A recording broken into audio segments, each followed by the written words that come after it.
આગાહી 11 જૂને મુંબઈના ભાગોમાં વરસાદની શક્યતા। મુંબઈથી આગળ વધતા ચોમાસાની ગતિ ધીમી પડી જશે। દક્ષિણ ગુજરાત, દક્ષિણ સૌરાષ્ટ્રના ભાગોમાં વરસાદની શક્યતા।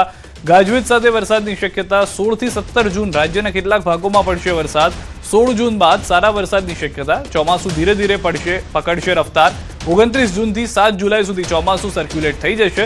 વેસ્ટર્ન ડિસ્ટર્બન્સની અસર ચોમાસા પર જોવા મળશે। ભારે પવન વરસાદને ખેંચી લે તેવી શક્યતા। આદ્રા નક્ષત્રમાં વાવણી કરવી ખેડૂતો માટે સારી રહેશે। ચોમાસાનું વિધિવત છે આગમન દેશમાં થઈ ગયું છે, ત્યારે હવે ગુજરાતમાં ક્યારે તે આપણે જાણીશું। આપણી સાથે છે હવામાન નિષ્ણાંત અંબાલાલ પટેલ। કાકા, જે રીતે દેશમાં તો ચોમાસાની એન્ટ્રી થઈ ગઈ છે, પણ ગુજરાતમાં ક્યારે અને ભારે વરસાદ સાથે ગુજરાતમાં વરસાદની એન્ટ્રી થશે કે પછી એ સામાન્ય જ રહેશે? 11-12 તારીખમાં મુંબઈના ભાગોમાં વરસાદ થઈ શકે અને મુંબઈના કેટલાક ભાગમાં ગાજવીજ સાથે વરસાદ થવાની શક્યતા રહેશે, પરંતુ ધીરે ધીરે ચોમાસું આગળ વધવાની શક્યતા જોતાં ચોમાસાની ગતિ જે છે એ મુંબઈના ભાગોમાંથી થોડી મંદ પડી જવાની શક્યતા જણાય છે, પરંતુ તે પૂર્વે દક્ષિણ સૌરાષ્ટ્રના ભાગો, દક્ષિણ ગુજરાતના ભાગો અને અન્ય ભાગોમાં લગભગ પશ્ચિમ સૌરાષ્ટ્રના ભાગોમાં ગાજવીજ સાથે છૂટો છવાયો વરસાદ થવાની શક્યતા રહેશે। ચોમાસાનો વિધિવત વરસાદ લગભગ મૃગશી નક્ષત્રમાં થઈ જવાની શક્યતા રહેશે। તારીખ 8મી જૂનથી દરિયામાં પવનનો બદલાશે। 15મી જૂનમાં ભારે પવન ફૂંકાશે અને તારીખ 16-17 જૂનમાં ગુજરાતમાં કેટલાક ભાગોમાં છૂટો છવાયો વરસાદ આવવાની શક્યતા રહેશે, પરંતુ સારો વરસાદ તારીખ 16 બાદ આવવાની શક્યતા રહેતા આદ્રા નક્ષત્રમાં તારીખ 18થી 28માં વરસાદ આવવાની શક્યતા રહેશે અને ચોમાસુની રફતાર તે ધીરે ધીરે પકડશે અને 29મી જૂનથી 7મી જુલાઈ સુધીમાં રાજ્ય સહિત દેશ સહિત રાજ્યના ઘણા ભાગોમાં ચોમાસું સેચ્યુરેટેડ થઈ જવાની શક્યતા રહેશે। વેસ્ટર્ન ડિસ્ટર્બન્સ છે એ ત્યાંની વિષમ વિપરીત અસર ચોમાસા ઉપર પડતી હોય છે, કારણ કે ગંગા જમનાના મેદાનો કાપવા જોઈએ, પરંતુ હવે વેસ્ટર્ન ડિસ્ટર્બન્સ વચ્ચે પણ ચોમાસું આવવાની શક્યતા રહેશે।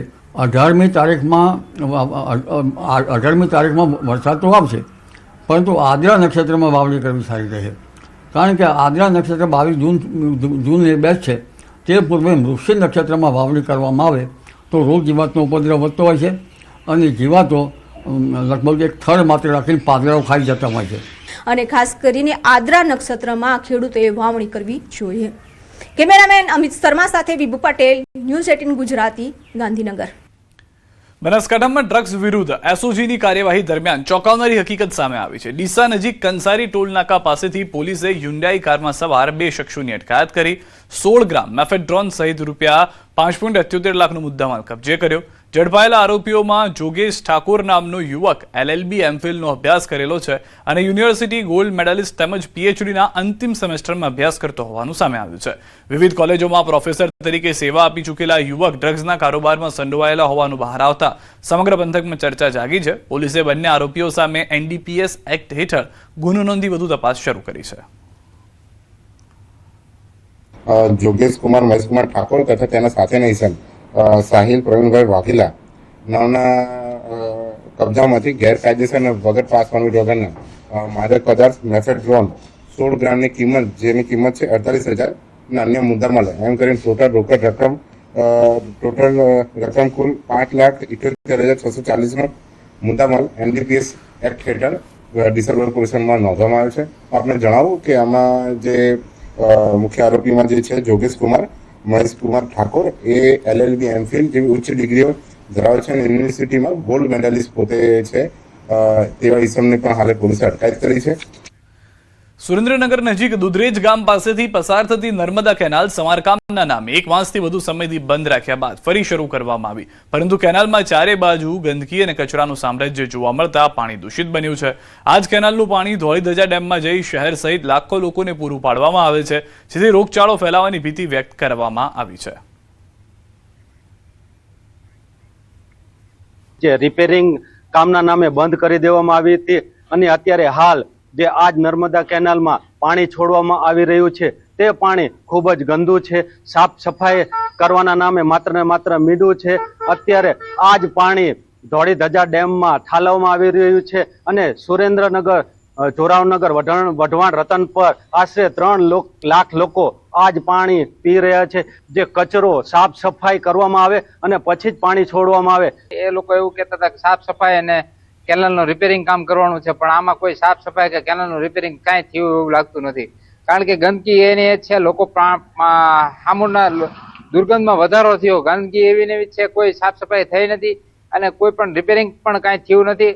આગળ પણ તિરાડા પડેલા છે મોટા મોટા કેનાલોમાં અને અહીંયા પણ એવો ને એવો કચરો છે. સામૂનો કચરો વધારે વાર છે ને સામૂનું લીલું કાચ જેવું પાણી થઈ ગયું છે, જે ગંભીર આમાં રોગચાળો ફાટી નીકળે એવી દહેશત છે.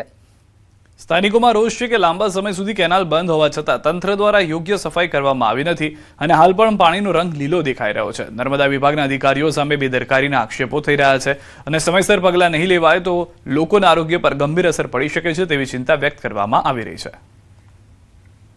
સુરેન્દ્રનગરના દુધરેજ ગામ નજીકથી પસાર થતી નર્મદાની મુખ્ય કેનાલ તંત્ર દ્વારા સમારકામના નામે અંદાજે 1.5 માસ સુધી બંધ રાખવામાં આવી હતી. ત્યારબાદ હાલ ફરીથી પાણી છે આ કેનાલમાં છોડવામાં આવ્યું છે, પરંતુ સમારકામના નામે તંત્ર દ્વારા 1.5 મહિના સુધી કેનાલ બંધ રાખ્યા બાદ પણ આ કેનાલની જે સ્થિતિ છે ટીવી પરના દ્રશ્યોમાં જોઈ શકો છો કે સમારકામના નામે માત્ર અને માત્ર ભ્રષ્ટાચાર કરવામાં આવ્યો હોય અને સમારકામના કામગીરી નામે માત્ર અને માત્ર કામગીરી શૂન્ય હોય તેવા જે છે સ્થાનિક લોકો આક્ષેપ કરી રહ્યા છે. સમારકામ બાદ પણ જે નર્મદા કેનાલની સ્થિતિ છે તેમાં ભરપૂર માત્રામાં ગંદકી, કચરો તેમજ જે ગંદી માટી છે એના થર જોવા મળી રહ્યા છે, જેને લઈને ક્યાંક ને ક્યાંક લોકોમાં રોષ જોવા મળી રહ્યો છે. આ જ પાણી જે છે નર્મદા કેનાલનું ધોળી ધજા ડેમમાં ઠાલવવામાં આવે છે અને સુરેન્દ્રનગર શહેરની જે 3 લાખની જનતા છે તેને તો આ પાણી પીવા માટે આપવામાં આવે છે, પરંતુ અહીંથી આ પાણી છે પમ્પિંગ કરી અને સૌરાષ્ટ્ર છે કચ્છ સુધી પહોંચાડવામાં આવી રહ્યું છે. ત્યારે ક્યાંક ને ક્યાંક આ ગંદા પાણીના કારણે લોકો છે એ રોગચાળાનો ભોગ બને એવી શક્યતા છે. ત્યારે તંત્ર દ્વારા તકેદારીના પગલાં લેવામાં આવે તેવી લોકોમાં માંગ ઉઠી છે.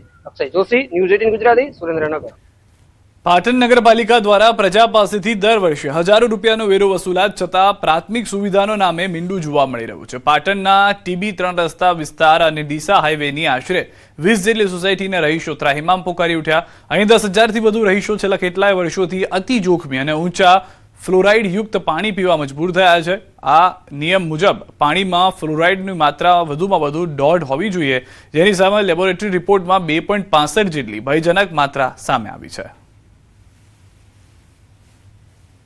બોરના કારણે સોસાયટીના સભ્યોએ એક જોખમ પણ ઉઠાવ્યું છે, કારણ કે આટલી મોટો બોર જ્યારે કોઈ સોસાયટીમાં હોય અને જ્યારે કોઈ કુદરતી આફત આવે તો એ સોસાયટીના રહીશો માટે ઘણું જ જોખમી છે. છતાં પણ સોસાયટીના રહીશોએ જગ્યા આપી અને એ બોર બનાવવા દીધો છે, પણ એનું કંઈ નિરાકરણ આવ્યું નહીં, કારણ કે જગ્યા આપી દરેક તકલીફ વેઠી છતાં પણ આટલા ફ્લોરાઇડવાળું પાણી જે પીવામાં આવે છે, જેના કારણે આજુબાજુની 15 સોસાયટીના રહીશોને એના સ્વાસ્થ્યમાં બહુ જ બધા પ્રશ્નો ઊભા થઈ રહ્યા છે અને દિવસે દિવસે પાણીનો વેરો વધી રહ્યો છે.